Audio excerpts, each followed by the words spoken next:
Revenge of the Nerds. Right. You know, That movie, that's right. like the Majesty said, there's nothing wrong with technology. Correct. It's how you use it. How you Like, use it. If I tell somebody to go over to my house, the lights are off, go upstairs, go in my room, go in the left drawer, take out a pin, string it, and bring it back to me. That's virtually impossible for me to do. Correct. That's the equivalent of a person going onto the internet on his phone and having no idea what he's looking for. Correct. You're lost and technology is at your fingertips. Correct. We're living in a place where information is at your fingertips. So to be dumb is also something that's totally unacceptable. Correct. It's impossible to be dumb. Not in this day and time. You just don't want to accept responsibility. That's why Correct. I play a lot of soccer. That's good. I'm always making fun of when I play soccer, man. They were playing and they boom and missed the goal and like, dang. So I'm like, why do you give God thanks for missing the goal? That's right. Me, like, what? That's right. But when they score, they're like, Yeah. so I'm always mentally. And Latino baseball players do that. Yeah, It bothers like, the crap out of me. They get a hit and they're pointing to the What sky. happened? So, I Kills me. remember one of the guys who was playing, he was going on the flanks. I went over to just kick the hell out of him. So he fell. So he got mad. I said, why you getting mad at me? God told me to kick you. That kind of cooled him down. He started laughing. But like he says, it's a mental thing, you know.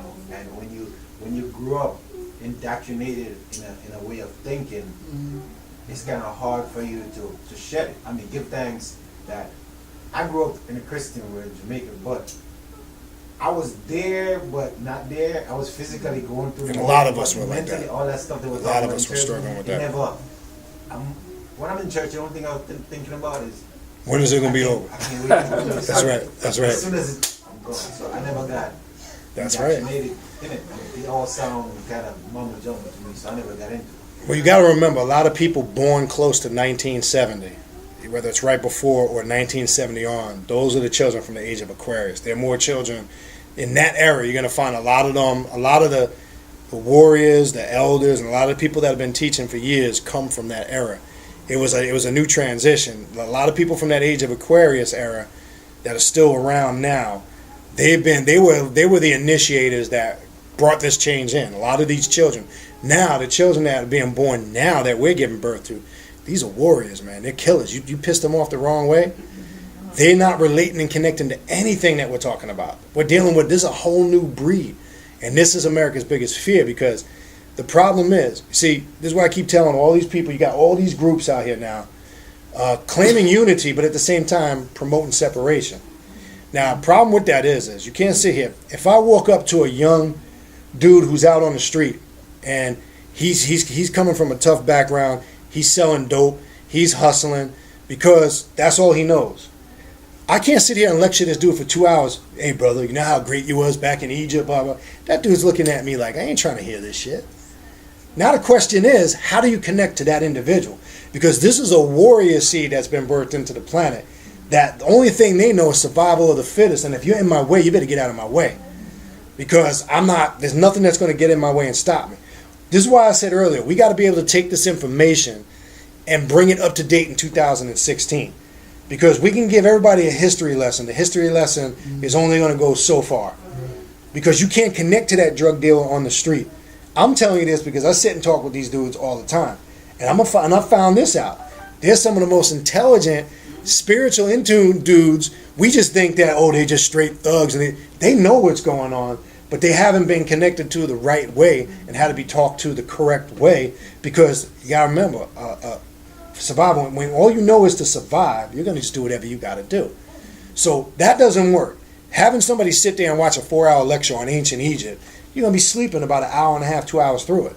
See, all of the pumping your ego up to make you feel good, I'm going to do a feel-good lecture for 2 hours. So now we walk, we feel good, rah, rah, rah, I was this and that back in the day, blah, blah, blah. But at the end of the day, if we're not putting a plan into action and getting results, my thing is in 2016, what is the point? We got to stop all this stuff catering to our ego. That's why the title today, Creating Your Own Spiritual Path. Start doing the work. Stop reading about it. Set up your personal shrines. However you want to do it to connect to your spirits. Work at your sacred space. Access your DNA ancestors. We need to come to collectively together and do rituals to propagate these spirits, bring these energies down. This is what brings about change. That's the only way true change is going to come about. Not protesting and Reverend Al, Jesse Coon, and all these dudes come down, because they only come when it's a racial incident. They're not concerned about black folks. Because like I said before, 1,000,000 times in the last several times I've been here, as we're sitting here right now, some young brother's getting shot in Overtown right now as we're speaking. And nobody cares. I hate to say that, but that's the reality. And nobody's out there protesting. But if it's a black or white issue, everybody's quick to protest. Oh, man, it's a race thing, blah, blah, blah. And then here come Al Sharpton, here comes Jesse Jackson. Now they want you to join the Rainbow Push Coalition and NAACP. Now it's about money, membership, join, sign up. And then they disappear, they're gone. What are you going to say? No, go ahead, go ahead. You talk a lot about black candle. So, I don't know if it's in black. Yes, the black. Black candle, plus you're saying when the candle finished burning, there's a residue. So talk about that. Yes, I remember, all right, I know what you're talking about, just so other people can know what we're talking about. Burning black candles is some of the most powerful candle work that you can do because of what it represents and what the color black actually, remember, it absorbs and kind of cleanses everything, and it filters out what you charge it with. So you'll find out when you're burning encased black candles, you got to read if there's a lot of residue. You'll find if you're doing a ritual for cleansing, you'll find that there's a lot of residue left behind that you need to do it again. You understand what I'm saying? Because the clearer the glass is, then it's working effectively. But sometimes you need to do it 1, 2, 3, or maybe 4 times. But what black does, it absorbs. It's the manifestation of everything. So like for an example, on my altar, when I work with the dark spirits, there's nothing but black on there. My cloth is black with no symbols, because that represents chaos. Everything engulfed in that chaos. You understand? And then I have implements on there that represent that chaos, which would be, when you go back into India, the spirit of Kali Ma. She's the dark goddess, original dark African goddess. I'll have a symbol of a Sith warrior on that. You understand? And then implements that deal with that. And there's a black crystal skull on there. All those implements are symbols that just represent working with that particular energy. That's it. But you're going to find that's the most powerful energy you can work with. The darker the energy, the more powerful it is. And it's powerful. Trust me when I tell you that. So how do you clean it? Could you do it in soda and water, or could you do it in salt? Clean what? How do you clean the candle? You always want to spring. When you're cleansing your candles and charging them, we're talking about candle magic now, just so people aren't lost. All right? When you're cleansing your candles, always natural sea salt and just water. You can just lightly sprinkle them with them. Okay, and another good thing, sometimes when you get them from the store, if they have a lot of residue on it, it's always good to take natural olive oil very lightly and wipe them down. So the Florida water kind of... No, you can sprinkle them with the Florida water. I'm saying if you got residue on them, because what you're basically doing, majority of the time you get them, they're in decent shape, but you just want to cleanse them. Usually the sage, the natural sea salt, and the water usually is sufficient. But sometimes you might get residue on them, so it's good to take 100% natural olive oil, very lightly on a cloth, and just wipe the candle down. You understand? That's the best way to do it, to get it cleansed and consecrated. And always remember, when you're charging it, if you're working with the astrological sign, the planets, the positioning of the moon, like right now we're in a waxing moon. So this is the time to do work to draw stuff to you. So you always start from the center of the candle. You go counterclockwise. You understand? All right, let me give you an example. Do you have a candle here so I can maybe get like a candlestick? Or a bottle? Oh yeah, here you go. And I'll use the bottle. All right. So say for an example right now, I want to invoke or bring energy to me. So right now, for example, we're in the Scorpio influence, which you gotta be careful when you work with Scorpio, because Scorpio is an energy that deals with neutrality. It's not a time to bring about change, because if you try to, say you're trying to bring about resolution between two relatives that are quarreling, right?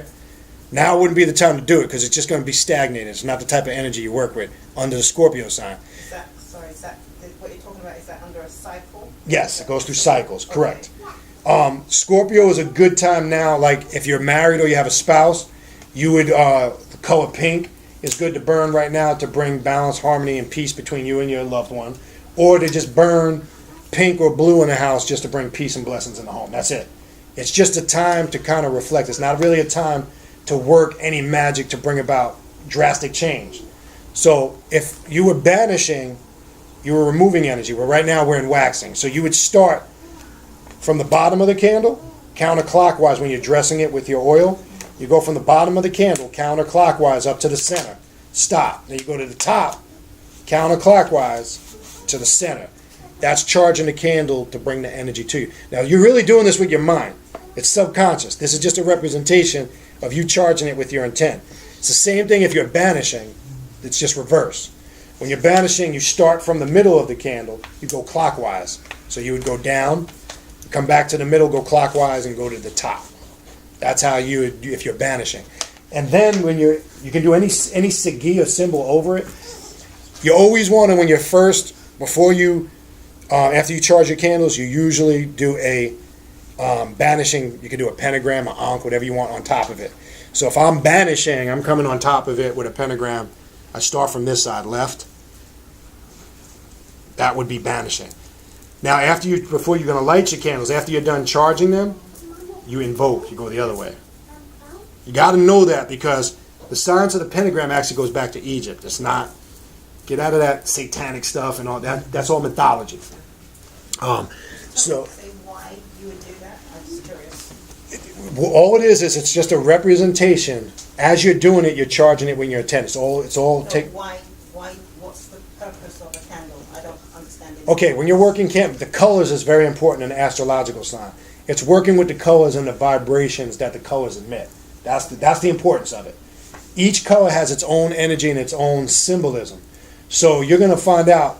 Then when you start educating yourself more, you're going to be able to naturally gravitate and start pulling colors that are working for your particular work. It's also important. I see. I'm gonna get you. It's also important because these colors are also very synonymous and important when you're working with your chakras. So say like Correct. Got the chakra, it's got the different colors. The different colors. Very correct. That's the even more important thing. You're going to find, for an example, red. Burning red candles is great for the root chakra because the color red and the vibrational energy that it emits, it's like the spectrum.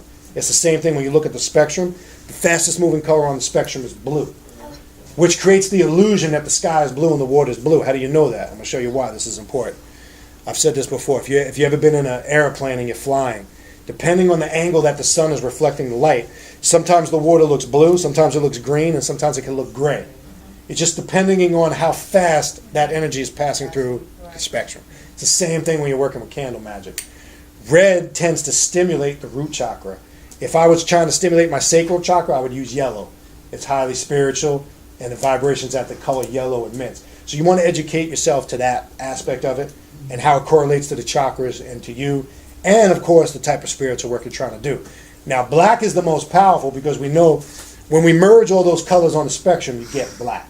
Black is not really a color, it's a state of existence. And it's the most powerful. White is the absence of all colors. So white was always used for cleansing purposes. And white can be substituted for other colors when I'm talking about magical purposes. So you have a picture there. Yeah, that's why this would be the reason why one would partake in some of these practices.